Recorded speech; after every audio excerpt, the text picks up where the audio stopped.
We're here. I promise. We're here. Finally. Discord did not want to take my camera and was like, F you for the last 15 minutes.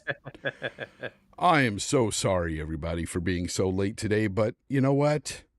Again, I'm just going to blame it on Discord. I have a hate relationship with Discord. I don't like Discord at all. I just never did. But unfortunately, it's one of those things I have to use for this show.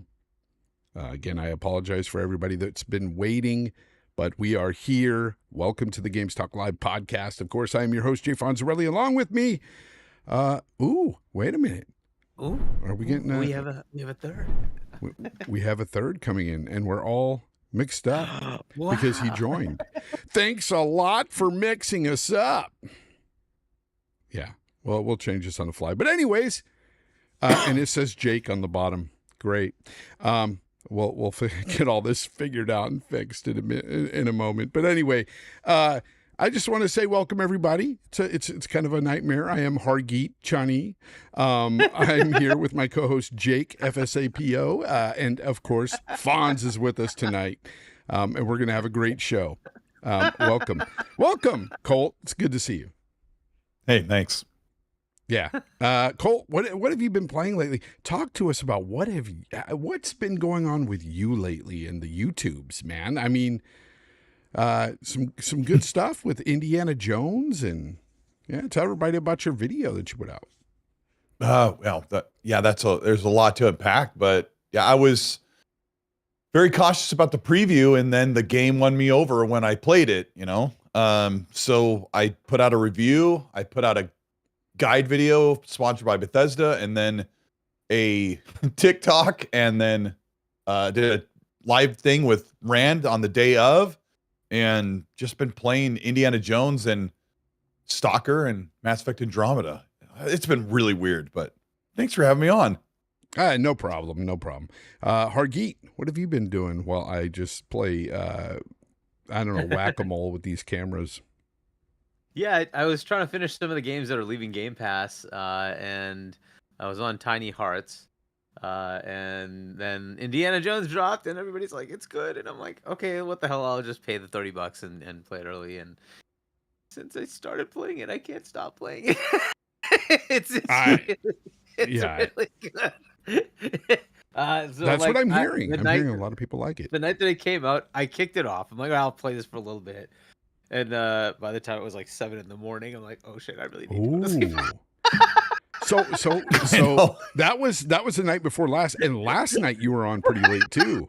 You were on till like 3:30 to 3:30 your time is when I went kept to bed. playing. I think I went to sleep around 7 again.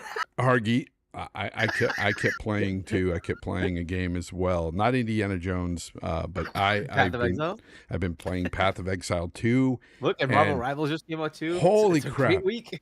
This weekend, people, you are going to have a rare occasion here on the Games Talk Live podcast, because this week it's all about positivity. That's right, it's positivity. Because everything that's been dropping this weekend, everything that dropped this week has been bangers, and we've been having a great time with games, and I can't help but be positive.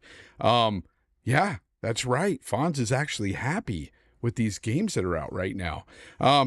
I can't tell you, like, I've been waiting for Path of Exile 2 for a long time. I've been telling you guys that I'm intimidated by the game because there's a lot to unpack in this game. It's still in early access, but it's pretty well polished. And I'll get into that a little bit later because I want to cover all these games. But that's what I've been playing right now. Now we can get into some stuff. I want to say hello to some of the chat, though, because there's some great people in the chat, and then there's frauds in the chat as usual. No, I'm not going to call you guys out. It's a positive show today, this weekend. It's, again, great games, guys. Great stuff to talk about. We're going to start off, though, with Man Guys. Man. What? Man Guys? No, yeah, Man Guys. We're going to talk about Man Guys this week. Oh, I forgot to do the intro. You are now listening to the Games Talk Live podcast. Thank you, Phil. Thank you. Do you have any more? Do you have any more things that Phil has said lately? Oh, no, he's been pretty positive lately, man. Phil's been in a good mood lately. How about egg? Let's talk about egg on the face of so many out there that decided to put their foot in their mouth, so to speak, and talk about how Indiana Jones is woke. Let me tell you something, people. You're not going to want to play this game. It's so woke. It's so bad. They've got the embargo lifting the day of, so you know it's crap. Don't play this game. It's going to be garbage.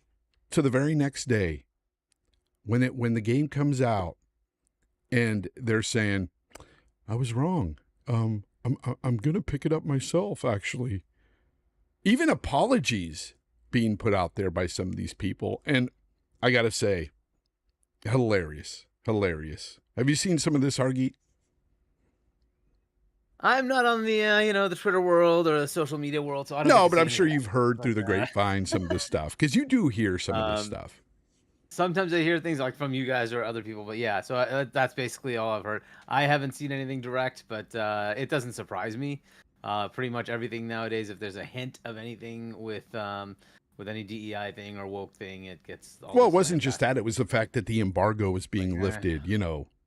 That the night before it's going to come out. So many games do that. I know that's the truth. The same day, right? It was like, what was it, like a day before you got the embargo lifted? It was still a fantastic game. Come on, give me a break. That's never exactly a bad thing. Some companies just do that, right? Maybe it's just because like the game isn't ready, and they're like, we need like time, and it'll be a week before you get the code, and we need to give you time to play it. Fine. Whatever. At least this time it wasn't shenanigans. What Starfield, right? They gave codes to the people they wanted to give codes to, and they didn't give it to other people. I was waiting for that. I'm like, oh wait, these are good. This is looking like Starfield. Like they got all these good. Where are the bad ones? where are the sites that are going to lambast this thing? Wait, they've got codes? Holy shit! Because they put they gave good marks. They gave the game like 8.5s and 9s. I'm like, holy crap, what's going on? This is really apparently just good. Like everybody universally. Except for a couple of people, oddly enough, who just decided they didn't like it. But okay, we'll put them aside. Yeah, it's funny because like everything I see from the game, it's not one of those games that I personally would say, oh, that's a game I'm gonna really want to dive into or whatever. Because, and it's not to say that I won't probably in the future try Indiana Jones, because maybe at some point I will. But it's one of those games that looks more stealth. And, it's more Dishonored-like, which I don't really care for Dishonored. I really don't care for that game at all. So I just, I'm not personally going to play it, but I can see that there's so many people, the overall people that are liking this. I mean, they outweigh the people that are like not liking it. Okay. And it's funny that there's so many freaking great praise for this game from so many different outlets. I even saw like some bad reviews being written for the game that was like from like pure Xbox, like some Xbox centric places, and I was shocked at that. But at least I guess maybe they're being honest for themselves. I don't know. Hopefully that's all you can hope for with these reviews anyway, is honesty. But Colt, for you, like you've seen some of the egg on some of these people's faces about the game, how they were expecting this game to come out. What was the overall thought process like when you saw the game drop? Because we talked about this for a long time, Colt, and we were like, I was the one that was like, I don't even think it's going to hit a 75, man, by the way it looks. And you were like, maybe it'll hit an 80. So I'm sure you were shocked. What do you think about that? I'm not that. I was more shocked in myself and how much I enjoyed it, but I thought Machine Games usually gets around an 82 across all their games, so that's probably about what they would get. But it's really interesting looking at my comment section over the past couple days, and people are still saying this game's woke, this game's trash. Sweet Baby Inc. worked on it. It's woke girl boss, and all this stuff has been debunked over the past 3 days. And one of them that was very loud is Smash JT, who has a prominent YouTube channel that covers the woke mind virus, the fight for the good of the people, that sort of thing. And I watched his video and I was listening to it. I'm like, oh my gosh, this is just too too much, way too extra.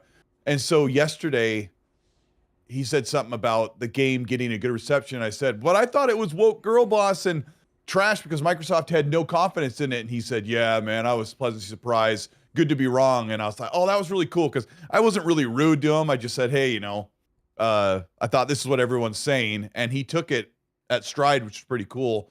And Stuttering Craig, a guy that I like his content, he was like, my bad, I apologize. Because these people rallied up thousands and thousands and thousands, maybe close to 1 million people who didn't really know what was going on to say, yep, I guess I'm avoiding Avowed. I'm going to avoid Indiana Jones. But I don't know. Avowed has its own problems. I shouldn't even have brought it up. But yeah, it's been good. The game's good reception.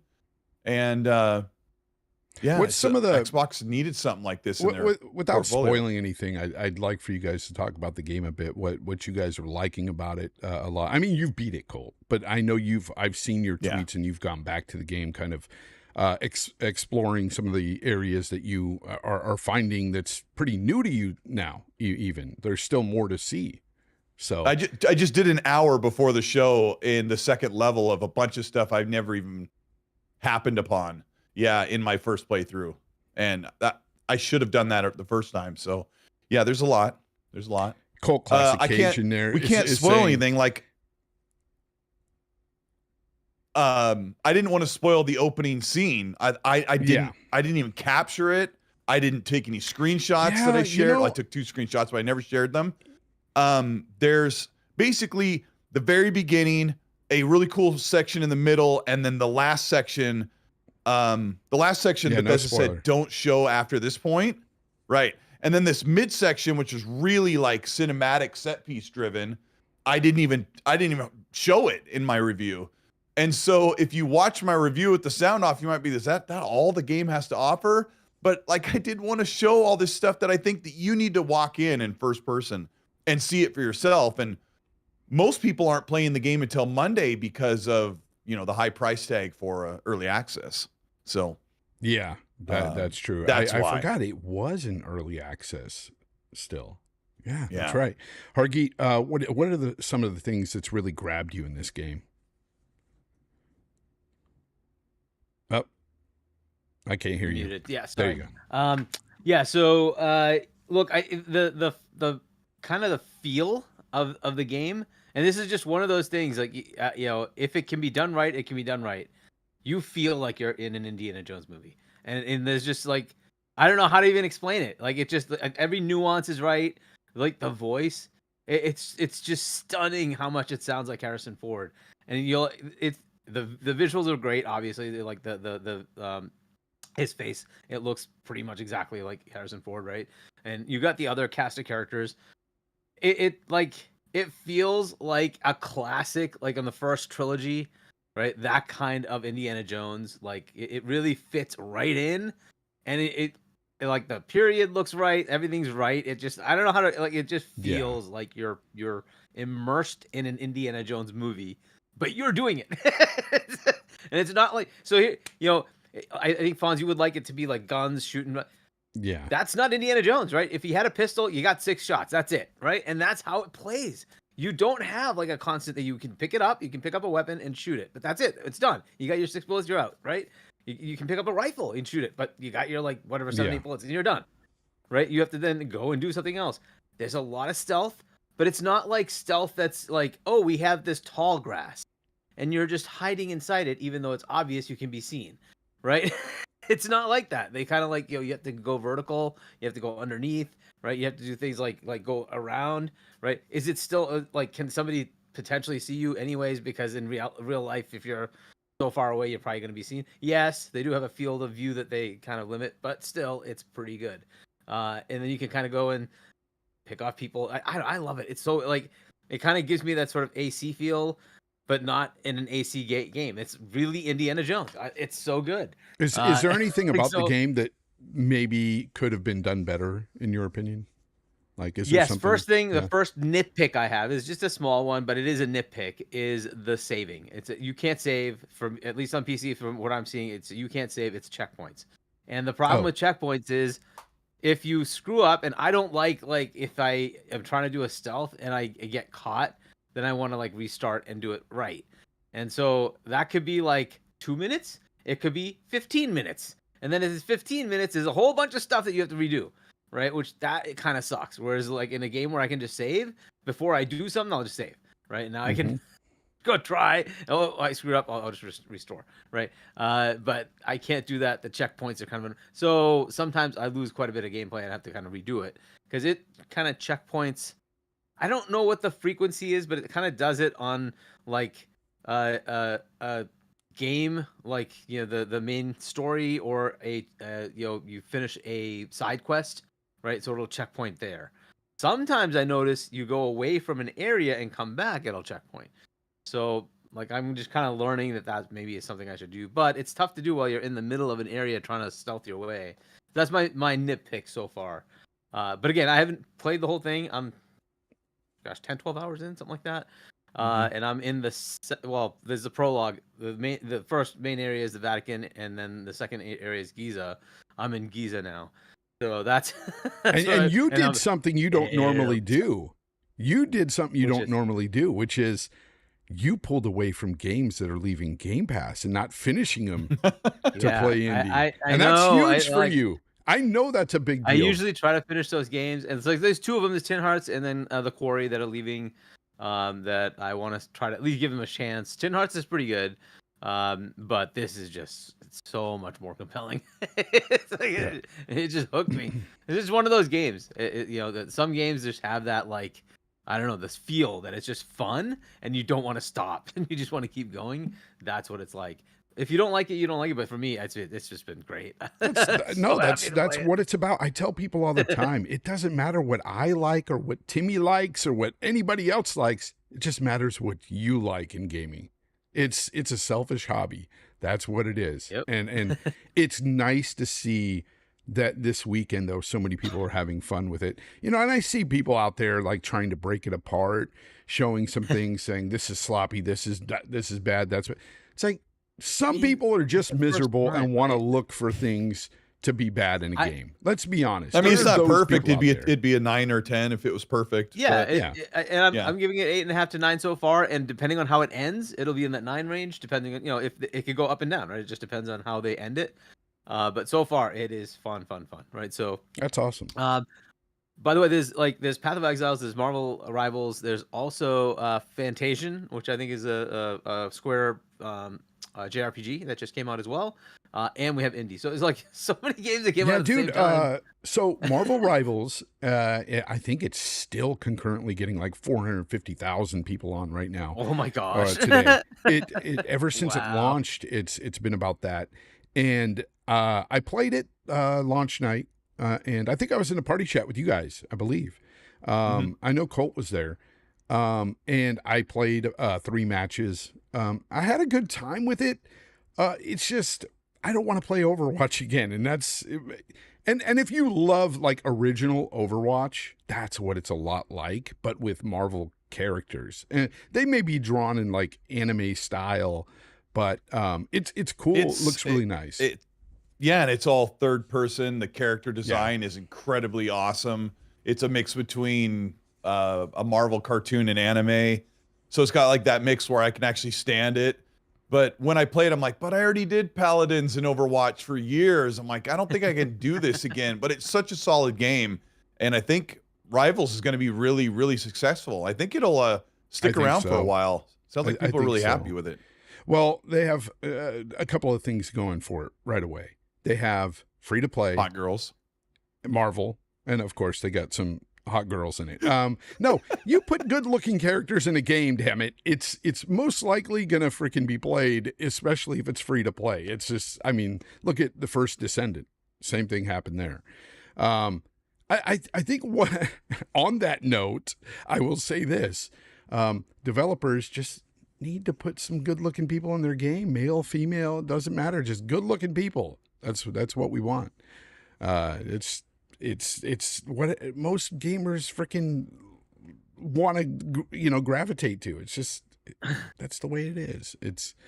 I don't know. I don't want to get into all that, but Yeah, Marvel Rivals is good though. It's a good game for what it is. It's a lot like the early Overwatch. I know you didn't play it, Hargeet, but do you like games like that at all, or not really?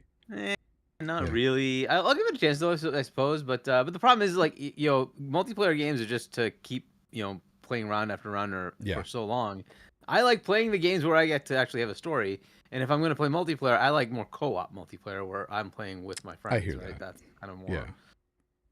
And you can do that with this, on Teams, but it's up to you. And by the way, my stream, if you weren't here last week, it was so bad and it kept cutting out and buffering. But this week, it's all in the green, baby. And I'm just hoping it stays that way. I reset my router before the show and I hope that worked because, I don't want to go through that again. Me and Colt have been fighting this demon with just our internet providers lately. It's just been horrible. Mm-hmm. For a day and a half at 08 on the top of the hour, my internet would go off for 10 minutes and then come back on. And it's so weird because we'd be in a off for party like chat 5 or 10 minutes. And you'd be like, it's going to go out in a few minutes. And on I'm like, cue. I got T-minus 2 more minutes until I have to wait to talk to you guys. Yeah. But then it stopped and my new router's getting here sometime today. Yeah. So let me talk about POE2. So Path of Exile 2. I have played a ton of it. Last night after we got off party chat, I didn't go to bed till 4 a.m. I played that game till 4 a.m. I played every class, okay? I played a good chunk of every class to see what I wanted to stick with. Because right now with Path of Exile 2, the great thing about it is sure, there's a lot of players out there who played the first one that can come into this and there's similar things and they kind of understand what's going on maybe, but nobody has like that build you need to go after. You know how with Path of Exile, if you look up anything, there's like the most OP Ranger class ever and you can follow that build and be OP and stuff. Everybody right now is theory crafting, trying to figure it out. So that's the fun part of it right now. And that's what I was doing with these characters. I'm like, okay, looking at their skill trees going, what do I want to do? Where do I want to go? And I played each one to a certain point, and I decided to go to my original character that I thought of going with, the original class I was thinking of going with, which was the Sorcerer. So I stuck with the Sorcerer. And now I'm having such a blast. I'm finally I'm not in Act 2 yet. I'm still in Act 1, but I'm getting there. And I'm taking my time with it because I tried to play PoE a few times and I couldn't understand it. I didn't really give it time. I didn't really really read everything about it and everything. And I just tried to jump in and I got my butt handed to me over and over. So I would quit on that game. But this time, I'm taking my time, reading the tutorials, Colt. Because who knew tutorials actually mean something, right, Destin Legary? Right? So you gotta read what's going on in the game, and there's these gems and support gems and skill gems, and you gotta understand what they do and where to put them and all that stuff. And so I'm getting the hang of all that.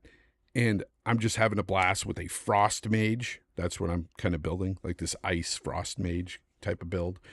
And I'm just destroying stuff right now. I'm so far on this first level, things get a lot harder. The game is not easy. I die a lot. It happens. But I am having such a blast with this game. And I'm using the mouse and keyboard. I'm not using controller for this game. And the reason being is, there's so many buttons to push and stuff, and it just doesn't feel right with the controller for me. I don't know what it is. And I've played all the Diablos with a controller back in the day. On console, I pretty much played the Diablos there. And so, of course, I played it on controller, but this time I wanted to learn to use the mouse and keyboard because they're using the WASD buttons for movement. And it makes a big difference because the point and click, I don't see how anybody could do that in this game. And the option is there, but man, there's so much going on, and the different abilities you use with the mouse. I don't know how you would use that option, but I'm having a great time with it. And I know Danny Passion Official in the chat, he's been playing it.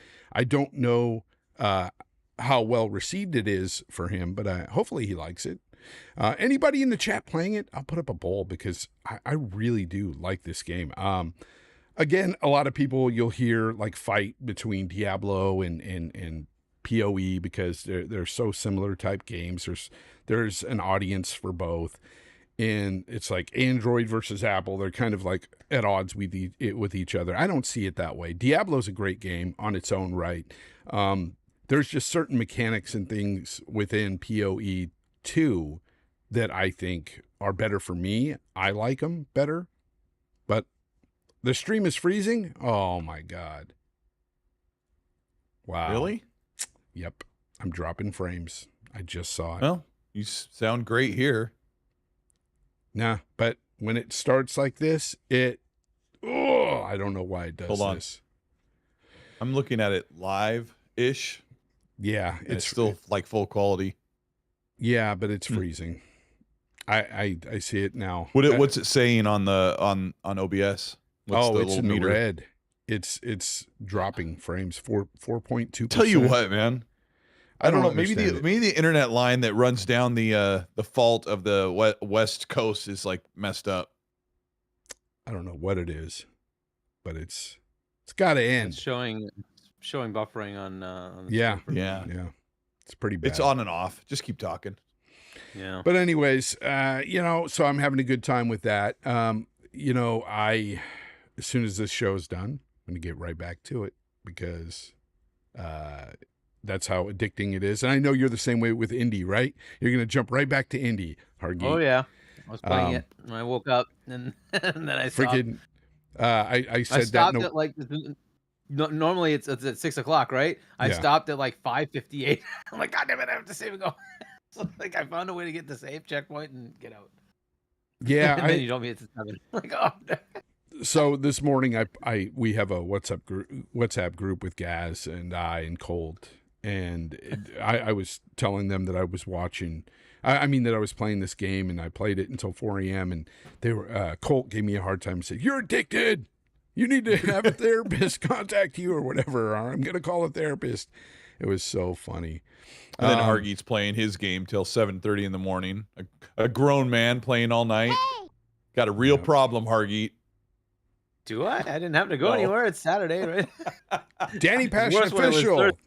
with the $2 super chat. Thank you very much. He says, "I'm over 10 hours already, not stopping soon." That's right. I love it, man. That's good to see. I got to bring up, people were really giving Dreamcast guy a hard time, and he put out a kind of a preview impressions video today and just said he was sorry and that the game won him over and he's having a really good time, and he just basically apologized for assuming the worst with Indiana Jones, and he said he totally loves it and he thinks it's one of the best games they've put out. And I know people like to make fun of someone on one side or the other, but I think it's cool when people say, "Hey, I'll never do it. I'll never say I'm wrong," but he did. No, I'm just kidding. No, you know what? It was cool of him. It's good to see when people do own up to their mistakes. I know when I've been wrong about things, I will come out and say, "Yeah, I'm wrong. I've done it for years on the RDX. I do it here." Like I ain't got no shame in that. Like if you're wrong, you're wrong. Just own up to it. Like, but a lot of people won't. A lot of people will die on the hill, whatever it is. And we're still going to be dropping frames, guys. It's. They still said it's happening. better now. Just don't worry about it. I apologize though because I spoke too soon. It was rock solid, and then this. I don't get it. Anyways, so yeah, if you're not playing Path of Exile 2, which by the way, I do have gameplay of that. I will put it up while we talk. Might as well. Might as well give it a try while the stream is doing its thing. There we go. I'll just put it up. So yeah, all my characters, I made a character, each one. It's all like a play on Fonz or Fonzarelli. So it's like this character's Fonzarella, and then there's like Fonzie, and then there's like it's all Fonz. And some people have already taken Fonz, so I was like, "Damn you!" I have the cultist, Cultina. Yeah, I do that too. Yeah, I'm just like whatever, but it's a fun game, and it's a great way to stay in shape too. Anyways, so let's move on though. Let's talk about First, before we move on from Path of Exile 2, what do you guys feel about early access games? Because this is an early access being reviewed. I mean, as I long don't as have you a- review it. Yeah, go for it. Go. Oh, I'm sorry. I guess I misunderstood. I assumed your question was something else. How do we feel about early access day being when the embargo drops? No, no. Early access, as in this game is still it's still in production. POE2. Oh, like Path of Exiles. So it's still in production. It's changes will be made here and there. You know, it just happens as you play through the game because they're getting feedback from the community. It's a way for them to make the game the best possible game upon full release. They did the same thing with Baldur's Gate 3. But how do you feel about because IGN just recently reviewed Path of Exile 2, even though it's not the complete package. Yeah, they do that. They do an 8. They do give a score on an early access game. I don't know. I feel that it's kind of weird and unwarranted. Like I would love to say, hey, this game for me right now is like a 9. It's really great, but I don't know what's going to happen as I progress, because I'm sure IGN didn't beat the campaign. And what's funny is their early access previews and stuff. It was Destin Legary was the one that was playing the game. But why is somebody else reviewing it instead? He was the one that's been sent out everywhere to preview the game. I don't know what goes on at IGN or how they do their reviews and stuff, but it just seems kind of odd. Seems weird. So I don't mind them doing the review as long as they obviously re-review it when it comes out, right? Yeah. So I think Grounded, they did that, right? When it was kind of an early access, they kind of gave it a review, and then when it finished, they gave it a full review, and I think it got higher grades because it was a fully fleshed out game at that point. So I'm okay with that as long as people understand it's early access, right? And this is just a provisional review to kind of give you an idea of where it is today. And then, hey, when it finally comes out, we'll get you a full review. But I guess the question is, what's the utility, right? Who's going to play in early access? In some of these cases, it is kind of maybe you just err on the side of, sure, we'll give you a provisional review, but expect that there's going to be a full review later, right? This is not the final decision yet. Yeah, they should state that for sure. Right now, there's 533,000 people playing Path of Exile 2 on Steam alone. That's just through Steam. They have their own launcher that some people are playing through, but that's a lot. And there's over 1.1 million people watching gameplay of this game on Twitch. That's a lot. So it's a success for an early access game that you got to buy into right now. So Marvel Rivals still up there. Path of Exile still up there. 400,000 players. We got some. Yeah, we got some great gaming to do. Still killing them, but yeah, and Counter-Strike is just a behemoth, man. Nothing's gonna take that down. Yeah, I just found it kind of weird, the situation with. But I mean, I see what you're saying though. As long as they say, "Hey, look, this is early access. This will be reviewed again later, upon release," and that would make some sense. It kind of gives people, I think, an early review like this will give people an idea of what the game is like, how well it's going, how it's progressing. So that'll tell people whether or not they should jump in or not early. So I guess that's not a bad thing. Now, hopefully my internet says it's gotten a lot better now. So I don't want to jinx it. Hopefully it stays that way. And it's not like every hour now it's going to be like Colt's 108 or 508 cut out. Oh my gosh. 608 cut out. Yeah, I don't know. Anyways, let's talk about, there was some news this week that came out and a lot of people were talking about it regarding Sarah Bond, regarding her being one of or some people were saying she is the reason why games are going everywhere with Xbox, right? I'm I mean, it's obvious that she's not the only person at Xbox that is probably pushing for this, and I don't think it's an issue to where people need to just point at her and go, "It's all your fault," and bring the pitchforks out and go after her. It's really weird, but I don't know. Hargeet, I'll go to you first since I know you are like, I've heard some of your take on this, but tell, if others haven't heard it anyway that are here in our audience today, let them know what you feel on the situation. Yeah, look, from what I understand of this, right, because I haven't seen firsthand what she actually said, she's kind of all in on the Xbox Everywhere initiative. She's also been pushing sort of the like put games on other platforms thing. That's fine. Like I always expected this is kind of going to happen, right? It's just a question of when. We're kind of getting to the point where, and we already see this, the console is kind of stagnant, right? That doesn't mean it's a dead platform. It doesn't. It's just stagnant. And most businesses want to find some way to grow, right? They want to find a way to have a vector for growth so that they can keep adding people, adding new things, have excitement, right? Like if you just say, hey, we're going to be status quo for the rest of eternity, that's kind of boring, right? Eventually that just gets boring. You want to have some excitement. Hey, we're doing this new thing. We're going to do this new thing and it's going to have this much growth and you're going to get bonuses. And like people just like that, right? That's just the way it is, right? So they're looking at where's the growth? Where do we go from here? And they're like looking at the landscape. Mobile is generating most of the revenue, but it's for very specific types of games, right? It's not like your AAA big game. Indiana Jones is not on iOS and Android, right? Could it be? Sure. And that's where you come in with cloud and say you could play it in the cloud and access it from that screen. If that's a thing you want to do. Maybe some people do. And like, go ahead, fine, right? So that's what they're saying. We're not taking away console. We know PC is a big vector. That's our arena. It's Windows. Go ahead, right? Let's put it there. Let's allow people to play it there. Let's also give it to the console players. This is also going to launch later in on PlayStation, and very likely, in my opinion, is going to launch on Switch, right? Whenever Switch 2 comes out. So we'll just see that whenever that comes out, right? So, this is just a way to now. This specific game, Indiana Jones, does have a license associated with it, and I'm assuming it has the same stupid license costs that Spider-Man had, and we got those leaks from the hackers of Insomniac, and those were substantial amounts that they had to pay for licensing.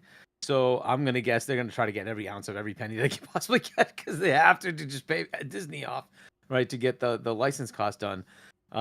So it makes sense to me to put this everywhere. I would expect the same for Blade, right, because it's gonna be the same license headache, right? So, but as far as her initiatives, I don't see how it's a problem, right? They have to, like, this has been Xbox's thing.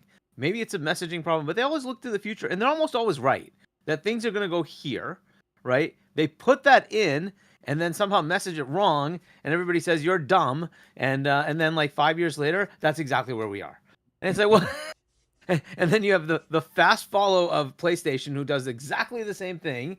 And then, this is smart. This is the best thing ever. It's like, but Xbox did it first, and you said it was stupid. Like, but this is always how it is, right? So I don't like. You could literally like in that, this is an Xbox. This is an Xbox. You could replace it. This is a PlayStation. This is a PlayStation. Everything is the same. They do the same exact things.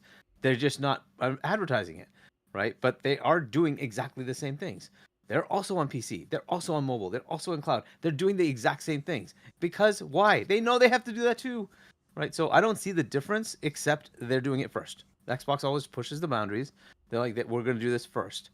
Now, as far as like the initiative to kind of become multi-platform or multi-everything, like they don't necessarily need to just say, hey, we're locked to our ecosystem, because they've done that with Windows and it has substantially succeeded. Right, you could say, hey, Apple has the opposite. Right, they say, no, it's our locked ecosystem. Thou shalt buy an iMac, and that is the only place you're going to have, the Mac OS. Cool, but who's winning that battle? Is it Windows or Apple? Right, it's obviously Windows, right? So, fine, you want to go down that path, fair enough. Eventually, though, you become your own limiter. Whereas Microsoft is saying, well, why do I want to limit myself? I'll sell you a Surface device if you want it. But Dell can sell you a Windows box, and Lenovo can sell you a Windows box. And hey, I collect my money. I don't care. You want to buy the Surface? Great. You don't? I get my money either way. So that's what they're looking at and saying, well, why should I not take advantage of every platform? And that's their future plan. And again, I don't think that's a bad thing. There's a lot of things in the works. where a lot of this will make more sense, but we'll have to wait for that stuff to come out. So Sarah pushing this, yeah, she might actually be the one kind of driving that. And maybe she's butting heads with Phil. That's a possibility, right? But hey, she's the president of Xbox. That's her job. That's what she's supposed to do. Advocate for what she thinks the future vision is, right? Now, Phil is at the top of that to say, do I agree or do I not agree? Also, his job is to say, fine, I'll give you latitude to try it. Go ahead, right? And if it fails, I'm going to push you this direction, right? So that's up to them, right? So, but I like boldness. I think it's good if it's messaged right and if they can get the consumers to get on board, right? Now, if the consumers are the ones driving it, it's much better because then you're just meeting their demand. They're kind of doing both, right? Because some of it is consumer demand. How many kids nowadays are saying, please buy me a console versus please buy me a PC? Yeah. A lot more PC. That's the way it is, right? And they're just saying, well, let's just meet that demand. Like, why are we not going to meet that demand? It's our own Windows. Like, why not? Like, go ahead, let's do that, right? So they're going to meet that demand, but they're also going to push the envelope on the other side and say, well, what else can we do to meet even more customers where they are, right? I kind of like that plan. The question is, how much does it erode the brand? Will it erode the brand? And are people going to lose enthusiasm? This is the transition phase of the old style mindset of war versus open market, right? And let anything you want, however you want to consume, go ahead and consume. It's Coke versus Pepsi, but now there's like a billion other people playing in that area, right? So I'm not even drinking one of those. I'm drinking Zevia, right? So it doesn't matter. Like there's plenty of players. Should they all be locked down and thrown away and say no, you can only access this way or this way? It's just changing. The market's changing. Everything's becoming a PC. Right, it's Nvidia or AMD, right? It's Intel or AMD, right? It's all freaking the same stuff. And at this point, it's just a question of whose box do you want, and can you play your software on it, right? And that's kind of where things are going. Hopefully, that's kind of ubiquitous. Even Mac should just have games. I don't think that's an issue. Yeah. Go ahead. We see the rumors of an Steam based console, right? Steam OS based console. You could already do it. Steam OS is available to you, but they're gonna partner, maybe make something cool. Why not? Another entrant. Why not? Right. So that's how I see it. But I think they're competing wherever they can compete.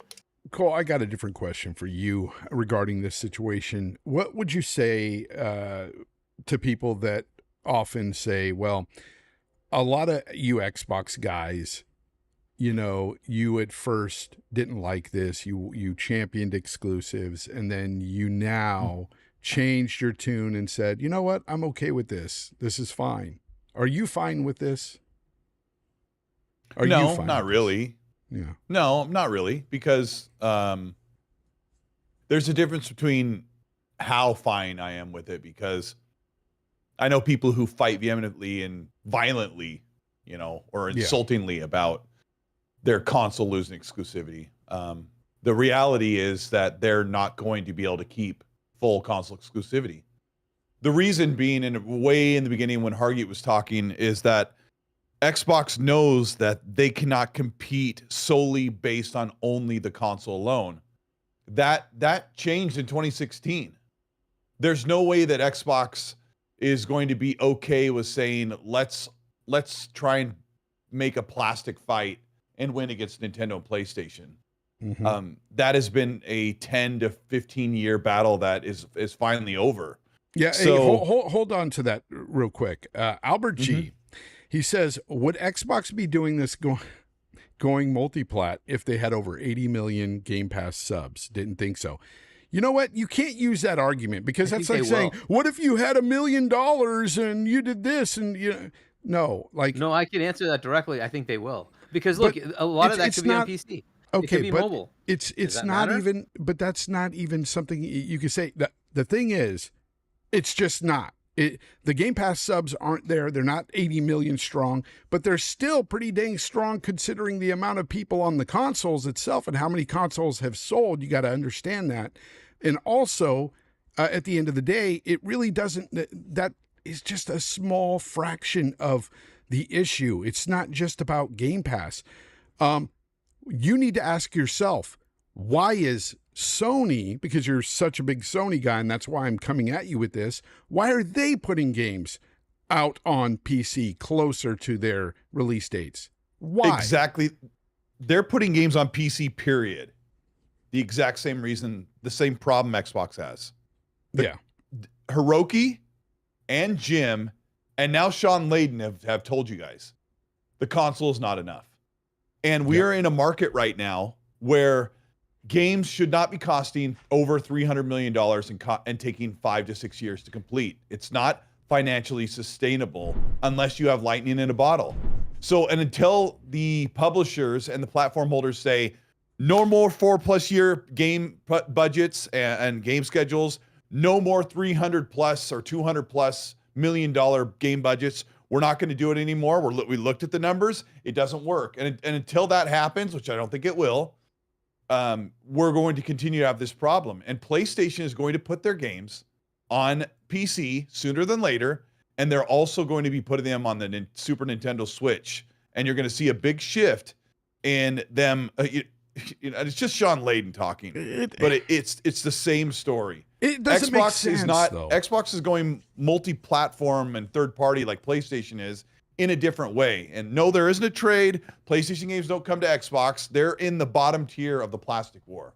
So Xbox has to change how they do things. And I don't think they're doing this, like Hargeet kind of alluded, that they're doing this so they don't stay stagnant. Everybody is doing this to stay survivable in this current market right now. PlayStation's doing it more because, and even though they're having a tremendous growth on their consoles, they're talking about how their consoles sell all the time, yet they're going to freaking PC. The games are going to PC. And there's a reason for that. You are not enough. Just what Colt said earlier. This is what they've been saying for years now. They're just, and I talked about this, it was last night. I was on a stream with Legendary Drops, and we were talking about it, about how consoles, what Hargeet was alluding to earlier, how they're stagnant right now. There are analysts out there, gaming analysts, who talk about this and state that, it's just not growing as fast as it used to. And the reason being, again, we go back to kids just don't really care about consoles today. They're not the same like when we were kids. And when, maybe your kids were kids, like, it's just not the same. The hype is not there for consoles. They're playing on iPads. They're playing on phones. They're gravitating to PC and just jumping consoles altogether. It's just, that's the trend. And unfortunately, it's not, consoles just aren't something that people are really jumping to. I don't know. That's just the way I see it. Albert G says, Fonz, PlayStation executive said PS5 console is the most profitable. Exactly. So I'm not even going to read the rest of your saying because it makes no sense. They're stating it's the most profitable, yet their games are going elsewhere. Why? Why, Albert, it's identical to what Xbox is doing. It's almost identical, except Xbox loses some money on their units. It's the same thing. Xbox will continue to sell the console because they can make money on that platform. Yeah. They'll continue to put their games on other platforms or on Steam and on PC because they can continue to make money. PlayStation's doing the same thing. They're doing both at the same time so they can make sure that, because a business is never narrowed down to one thing. It's diversified. They're making money.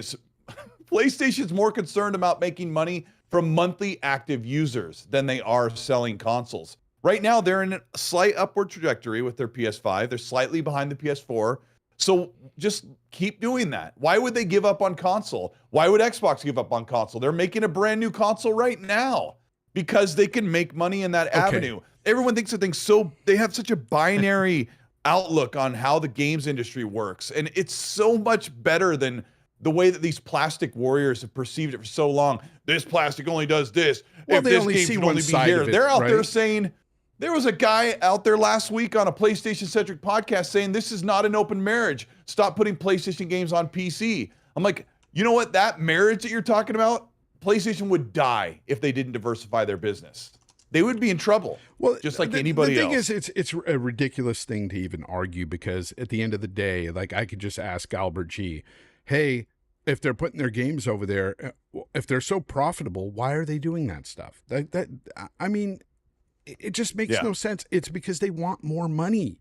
Why is Spider-Man 2 already coming to PC? Xbox is profitable as well. Very profitable. Despite what you may think, they're making a lot of money year over year, but they're still putting their games day and date on PC, and they are starting to trickle out to PlayStation. Albert, Why? they're not just For putting money. multiplayer games on PC. PlayStation is putting all of their games on PC. If you go onto Steam, 30 or Spider-Man's 35 of their most multiplayer? prominent games they put out in 20 years, even in the past 10 years, the ones that you guys use as list wars for so long, they're all on Steam and they're on Epic. They're on PC, and and most of them are single player games. I mean, It's weird. It's a weird argument. It's a weird argument, but at the end of the day, it is an old argument, and I've been in the old argument for a long time. The games industry has changed so much. Now, with that said, do I like the fact that all exclusive, or it hasn't happened, but if all exclusives were to go to a competing platform, I don't like that. I personally think that that's not what you do. I think your platform should have some key exclusives that never go anywhere else, so you can entice people to that platform. That's what my train of thought is. And at first, and I'm the one that changed, I was the opposite. Now, freaking these guys talk about how Xbox guys changed from, oh, we hate this, to, oh, we're okay with it now. I'm the opposite. I was okay with it at the beginning. I was like, I don't care, whatever, everybody gets to play the game. And that's a fine mindset to have, unless you start thinking about the future and consoles or that specific platform, because it's like, well, what will happen to that specific platform if there's not a lot of people buying it? And again, I know we've argued this too, and it's like, how long is that going to take before people are just no longer interested in these consoles? It's probably going to be 20 years plus before we see any of these consoles go away. So by that time, I could be dead. I don't know. Yeah, and Xbox isn't like Sega. I mean, unless you want to pretend like Sega continued to have their own multiplayer service, continued to make consoles for another 20 years, continued to expand to cloud gaming, expanded to their own platform on PC. I mean, it's not like Sega. I think people they minimize it so much. They try to break equate it it down to to their Sega all the simplest time. terms. You cannot equate Sega to Xbox. Number one, Sega was losing money. They were hemorrhaging money. Xbox is not. That's, oh my God. Xbox Sega, is just behind PlayStation and Nintendo's revenue when it comes to plastic. That's where they're at. And they sell fewer games, but so they may be behind game sales on console, and they're behind on the plastic sales. Yeah. But I think they're ahead right now, aren't they, Hargeet? In they're beating PlayStation in monthly active users. A lot. It's not even close. It's like a factor of 5. Like it's ridiculous. That they're beating PlayStation. Lord Metro, thank you for the 2. 100+ million in that range for PlayStation, which is pretty good. That's really good. That's really good. That's really good. Xbox is at 500, right? Because they have mobile. You have to understand they own King. They own King, and that gives you a bunch. You have Warzone, which is 100+ million players alone. They just have so many players. That's just the way it goes. We also forget Minecraft still exists, and it's a massive, massive game. So they pick strategically the things that really were good, right? Like, I can't fault PlayStation for trying the live service thing. That's the right path. The problem is the way they went about it. It didn't work out. It's just unfortunately did not work out. We thought Bungie would be a great thing for them. It turned out to be an actual noose around their neck. It actually made it much worse. So let's see where Marathon goes. I don't know. We don't hear good things, but hey, good luck to them. But that has not been working out for them. Whereas Xbox, they bought Minecraft first, and they took it from 100 million players to 300. I mean, it's ridiculous where they are, right? That's exactly what they did there. And Bethesda has been working. It's been okay. We got plenty of good games that are coming out. Indiana Jones being the latest one. And then they went and bought ABK, and that's just been a massive boon to their bottom line. It's just that's the way it is. So, look, this is what they're going to keep doing. They're going to look at things that will expand their reach to more players, And then what was it, 3 billion, right? That was their target, something like that. This is what they're going to keep doing. They're 500 million. They want to get to that billion. How do they get to that billion? Right? That's what they're looking for. And that is not going to be by saying we're constrained to the console. No, they're going to go everywhere. They want if you could play on your freaking your fridge, they'll play on your fridge. They don't care. They want you to play. That's it. By the way, Lord Metro, thank you for that too. He said Nintendo is giving no bills. Love the show. Thank you, man. And Ron G 2665 with the $2 says, Fonz, why do you care? You have a PC. I'll tell you why I care. It's simple. Competition. Competition. All these platform holders make games, right? So what do you want? Good games, right? You want all these people to have money, survive, have great platforms for people and everything. Because here's an analogy. Like, even though I don't buy certain cars out there, might be too expensive for me, they could have certain features in these cars they come up with a certain company. I'll never buy into it, but maybe my car gets that later on because they figured it out. It's all about competing and helping drive innovation. It's simple. Like, you shouldn't want platforms to go away. Like, that's dumb. You always want to strive for getting better innovation and stuff. And I think that's what really drives it is competition. So, of course, I want Xbox around. Of course, I don't want to see them leave. When Sega left, it left a big gap in the market. Sega was a huge player in the game. And I preferred their consoles. They had some great feature sets. And then along comes Xbox and adopts some of those features and just makes it even better and goes on. And that was great to see. But it's all about competition, man. Yeah. That's why. And competition also keeps you from one platform having a monopoly and pricing and hiking the price of things exorbitantly because they can and they have no competition to stop them. And facts. And Albert G said, well, PlayStation will never do that like they did to the PS3. They'll never do that again. I'm like, they're doing it right now with the PS5 Pro. They'll never do what? They're charging you $200 extra for a console that sometimes Digital Foundry says, hey, shut this crap off because the base model looks better. It's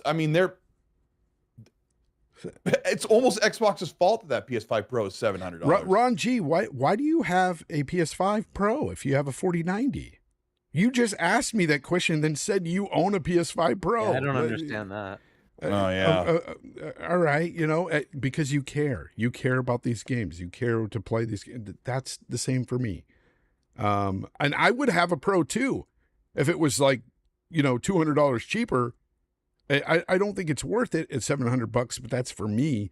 I'm not telling you it's not worth it for you, but so far, none of the games have really wowed anybody. Not when it uses that PSSR anyway. That's like the real big selling point of the thing. But we'll see. It should get better. Hopefully it does, because man, that's an expensive mistake if it doesn't. But I think it will. Yeah, man, the games are going to go everywhere. At this point, it's like, it's one of those things where I don't like it, but I can't stop it either. And I would look like a fool to be like, Xbox, you're foolish for this, and fight a 1-man fight, or, even a 100-man fight. If there was 100 of us stating this, like, they're going to do what they're going to do. Sony's going to do what they're going to do. There's nothing you can do that's going to change Sony's mind on any of what they do. So, Ron, thank you for the 2. He says GTA 6. He got the Pro for GTA 6. I don't know what to tell you, man. It's not going to be that much difference from the Series X version. I'm starting to wonder about the differences of PS5 Pro games versus Series X right now. I really don't have a lot of confidence in a noticeable difference, especially a $200 cost difference. And I know this from people that I talk to that own the consoles. There's two things. There's the PSSR problem where games look worse or run worse, and then there's the improved PS5 Pro version where Digital Foundry said, I don't think you're going to notice the difference. So I don't know. Yeah, I tell you Like what. I said, if Xbox had one, I would probably own one because that's where I play a lot of my games. But I mean, I would never have expected a Pro model to do what this one is doing, to have these many problems. I don't know that I'd buy it. I mean, I usually buy everything, right? But I don't know that I'd even buy it. Like I don't know if you, Colt, were there when we were talking about this with Jason Ronald, where I'm like, I don't do it. Like, because it's just, if you're going to do it, then go all out. I'd rather pay $1,200 and have something that shows. Because if it doesn't show, I don't want it. Like, what's the point, right? I've got a PC sitting right next to it. If I really want to bump it up, I've got it. I can just go to the PC. Right. So if you're not going to show me a difference, don't bother. It's not worth it. It's just by the worth way, we will have a special show next week. We will have the Turk on. He's in the chat right now. He said he's got all the PS5 Pro answers. He'll be answering all these questions about the PS5 Pro. If you have not heard or been to his channel, go check out his channel, sub. The guy does some great breakdowns of the PS5 Pro. He is an owner of the Pro. He also owns, he's got a great PC. He's been comparing his PC with different GPUs to this console, and he's got a lot of good answers there on what's going on with it as of now. Again, like I stated earlier, it could get better. PSSR is something. It's machine learning. Sure, it could get better. And I really so hope will it does. So will FSR 3. So, but or FSR is 4. Not, but FSR is not machine learning, right? I don't think that's. I don't think it's hardware based. It's like software based upscaling. Yeah. It's software based. I mean, is PSSR using machine learning? It's using and it's hardware based, so it's different. Yeah. It should be doing a lot better then. Ron G, thank you for the 2. He says, I hope Sony do day and date. I will never own a console if that happens. So like I say the same thing because I'm still going to buy a PS6 when it drops just to get those exclusive day and dates. But I know a lot of PC guys that don't. Deal?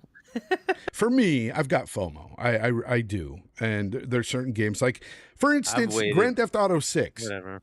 I love Rockstar. I love all the Grand Theft Autos. I can't wait for that game to hit PC a year plus later. I can't. And I know guys that'll do it. I know PC guys that will wait. I can't. So I will play it. And I'll tell you this. If GTA 6 is somehow, I don't think it would be, but if it somehow gets 60 frames locked and it doesn't on any other platform, I might buy a Pro just for that game. I might. Because that's how simple it is to get me. 60 frames locked on GTA. But yeah, I don't know, man. I as I've told everybody, if it's going to be 60 on the Pro, it'll be 60 on the Series X. It'll be 60 on the PlayStation 5. Because that thing is still CPU bottlenecked. And in a game like GTA, I don't think that's going to help much. So that's just my thoughts. I'm sure the Turk will have more next week on all that because I want to really deep dive on that stuff with him. So he will be here next week on Games Talk Live. Next week on Games Talk Live. Oh, yeah. Oh, Phil did say this, by the way. I really like playing Diablo 4 when the Xbox community is just burning down around me. Yeah, he did say that, but that's an old one. He did. Yeah. He did. That's true. Yeah. I forgot what that what was going on. Shout out to Gaz, time, Septic Sauce in the chat, who says PS5 Pro is a scam. Right now, I would have to agree. I would have to agree that it's a scam right now. From what I've seen of it and what I've heard of it from friends that own the product, I'm like, $700 for that? Like even IGN's own saying, hey, this one's PS5 Pro version. Like, no, that's the base model launch PS5. Yeah, I have it's not really an acquaintance that I've met through Twitter that has a very small YouTube channel, and he has like really high end gear, and like he's got some money. This kid's got money. I don't know. I don't ask. Got a lot, but it's a lot. The guy, has a PS5 Pro, and he did like a breakdown of it today and talked about it in a video. And at the end of his video, he said he might return it because it's just not doing for him what he expected. And I think a lot of people are on that fence, on that side of the fence. A lot of the guys in our community that are like PlayStation fanboys, I think they're probably talking it up just because they feel they have to. But I don't know. They keep saying over and over, I'll just wait to play Indiana Jones on my PS5 Pro. I'm like, just play it on your base PS5. It might look better. That's my joke anyway. Some of it, yeah. Oh, dude, your joke on Twitter about Indiana Jones and the pitfall thing. Oh my gosh, man. So he posts this so he's bad. got this so post toxic. on Twitter where it's it Gaz's shows fault. Pitfall from Atari 2600, and he said, "I can't wait to play Indiana Jones on the PS5 Pro," and it drops, and it's got freaking with Pitfall. with PSSR enabled. Yeah, with PSSR enabled, because so I mean, far it's just PSSR it's has weird. brought some games down in graphic fidelity. We wouldn't make the joke, but there's just been so many analysis from Digital Foundry and other content creators. There's another channel that is not Digital Foundry called like the Tech something, and he's like a PlayStation channel who's been covering the problems with the Pro. So you just hear about it a lot. Ron G, thanks. It shouldn't have those. Thanks for the 2. He says, anybody getting the 5090 next month? I don't know. Maybe this guy right next to me, that guy, he might be getting it. I don't know if it's next month, but you will be getting a 5090 eventually, right? Me, I guess. Yeah, you. The stream, because when you're pointing to that on my screen, it's showing gold. But yeah. So I don't know. I need to see what it's doing, because this is one of those areas where it's become tough. We're at a point where unless you can show me an advantage, like I'm already playing with everything turned on max over 100 frames. Yeah. And I'm like, okay, what's a 5090 doing for me? Right? If you show me like, hey, it's going to change the game by adding these other capabilities you won't have, okay, then it might be worth a discussion. If it's not, then I don't care. Okay, it has 60%, 80% more power. That's nice. What am I doing with it? Right? I'm already at the workstation class card, right? The 4080 Super is the actual top end gaming card. The 4090 is supposed to be for workstation capabilities. Yeah, it gives you a slight bump, but not for the amount of cost. Right. That's why I keep telling Gaz, don't build don't get a 4090 build. Go 4080 Super or go 5080. That's the top end gaming card. So the question is again, what I want them to prove it to me. Show me why, right? This is exactly the reason for the mid-gen refresh, right? Okay, why? What am I getting? Tell me what I'm getting. Right. So I already have path tracing. I already can do that at 80 plus frames, right? So what am I getting? Tell me. Like if I don't have any value, these developers will come up with something in these games again that's going to really push. If they show me, right? If they show me, right? But no, they're targeting the mean average is what they're when they make. Yeah, games. I know, they're because you can't target the 5090. Yeah, you can't do that, especially when it's a $2,000 card. Remember the FUD right? about the specs for Indiana Jones? Like, this is going to run like crap. Oh, you need a beast PC to run it. It's going to be so unoptimized. It's going to run like garbage on console. And it's like, Digital Foundry's like, it's pretty much locked 60, 1800p on the Series X. It's got a ray trace global illumination with 1080p 60 on the Series S. Yeah, I don't know. I think developers are going to continue to target that PC that Hargeet's talking about. They're targeting the 5080 and 4080 and under. The Series S. That's what they're targeting. So, yeah. If it's holding back gaming, I'm pretty happy with how gaming is right now. Games look and feel pretty great. They just need to be better games. It's not about the hardware. Yeah. So I don't know. So I don't know. The 5090 again. If they can show me, hey, this is what you get, I'd be interested, right? But until then, I still haven't seen anything. Like, so, Gaz, you shut up. Shut your mouth. Now. The Turk in the chat said, unless you're going 4K 120 at native, flagship GPUs are overkill. 110%. The 4090 is overkill. And it looks great. It's fine. Just trying to save Gaz a little bit of money when he builds his PC. Just a little bit. Froggy T right in the chat says, Fonz, you were full of it. Thank you. Welcome, by the way, Froggy.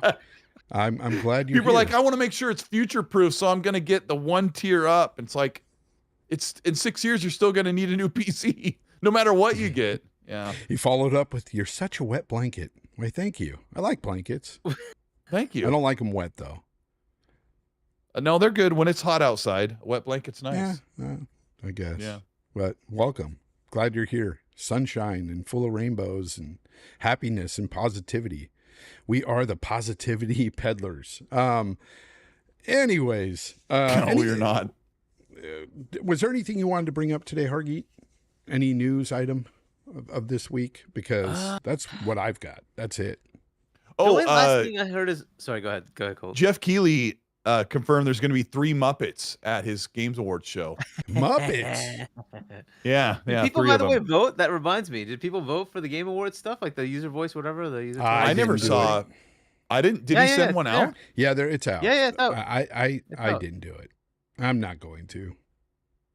Because I don't have any, I don't really put any stock into his award show anyway. Like, it's just, it is what it is. Whatever wins, wins. Who cares? I've got my own personal, game of the year. For me, it's always been Shadow of the Erd Tree since I played it earlier this year. So just going to stick with it. You could have voted for it. No, I know, but I don't care. Like, I don't care to. It's just, it doesn't mean anything to me, the award show. Like, I like to see the premieres and stuff. That's cool. But outside of that, the awards themselves, nah, whatever. Watch the golden joystick for that. The golden joysticks. Nobody's gonna pay attention to that. The problem is, like, the Keighley's pretty much is the Game Award thing that people actually watch. So you can say, hey, there's the nice awards, there's all these other awards. Nobody cares. Can you tell me who won that last year? Nobody cares. That's just because he's got a lot of celebrity and like sponsors and endorsements and stuff. And it's like, so yeah, but it becomes Albert kind G of says, cheap. I don't know. Albert G says, when Colt Eastwood pays over $2,000 to play old PS5 games at maybe 4K 60, are you really going to be okay with that? I have a PS5, and why would I build a new PC right now? I already have my PC. I don't understand the question. I play whatever, whenever I want. Yeah, I want to play a game, yeah, I'll play it wherever I want, or wherever I can, or wherever I feel like it. If I want to wait and play a PlayStation game on something that's not a PlayStation, and if I want to do that, I will. If I want to play it on my ROG Ally, hey, I might do that. Sorry. Man, that really hurts people's feelings. But then they turn around in my comment section and goes, I can't wait to play this game on my PS5. It's all the same. And play then wherever you want. You get people mad at you. Why are you playing that game on PC? Or why are you playing it on Xbox? Like, who cares? It was incredible. Death Stranding was incredible on Xbox. Way better experience. Xbox achievements, way better. Game DVR, double the quality. Yeah, way better experience, especially for me as a content creator. Everything's right there. The DVR on the PlayStation is atrocious. Why didn't they fix that for the Pro? What do you call it? It's ass pudding. It's ass pudding. When it you record is the from worst. a DVR, it looks like you just smeared freaking just Vaseline all over the screen. I'm surprised. I brought in my God of War and Spider-Man 2 captures for a video like a month ago, and I'm like, what the crap is this? Was this recorded on a PS3? It looks chunky. It's really bad. The bit rate is really low. Ron G, thank you for the 2. He says, what y'all think Naughty Dog next game gonna be? I don't know. I don't know, but Albert G, I bought my PS5 November 10th, 2020, whatever that was. I probably had my PS5 before you did, bro. I'll tell you this, Ron. These guys are plastic warriors. You know what? Just I'm going to buy answer what you Ron want because when he you can. super chatted. Albert G is just talking in white. Anyways, Ron, I think no ponies are dumb. I'm not like that. I hope that they come out with something good. However, I just hope that whatever the game is, it's not written by Neil Druckmann. Oh, it will be though. Yeah, it will be. It will be. I hope it's not. Yeah, it'll absolutely be his. It's going to be a sci-fi adventure game. Yeah, that's what we hear, right? It's something different. No, I think the sci-fi game is actually from Santa Monica. I don't know what Naughty Dog's doing. Naughty Dog, last thing I heard from them is that they finished writing The Last of Us 3, and I don't care for it. Like, The Last of Us anymore. I'm good. Got a literal gold mine with like an Uncharted game. Why? I loved The Last of Us, the first game. I love that game to death. The second one, the gameplay is great. The story is just so dissatisfying and just depressing, and not a very good playthrough. I hated it. It's dead to me. It's dead to me. Yeah, I know, Froggy T. My internet sucks. Something's going on with it. But guess what? You either deal with it in the chat or you leave. You know, that's all I can say. At this point, I'm like, is it YouTube or is Discord having a connection problem? It's got to be mine. It's not just you. I've not had a problem like this in the past. It's just recently. Yeah. It's like the last 2-3 weeks. I don't know why. Something weird going on. It's weird. Yeah, whatever. Yeah, I mean, a lot of people like to project their things as far as the console war stuff. Like, whatever. Yeah. If that's something you want to war about, have fun. It gets old. It's really down to it should have been down a long time ago, down to the games and what games you have available to play and have a good time. Yeah. And that's why I tell people too. I play where the hell I want. Like, if I want to buy a PS5 Pro and spend $700, I don't give a F what somebody says about it. For those in the chat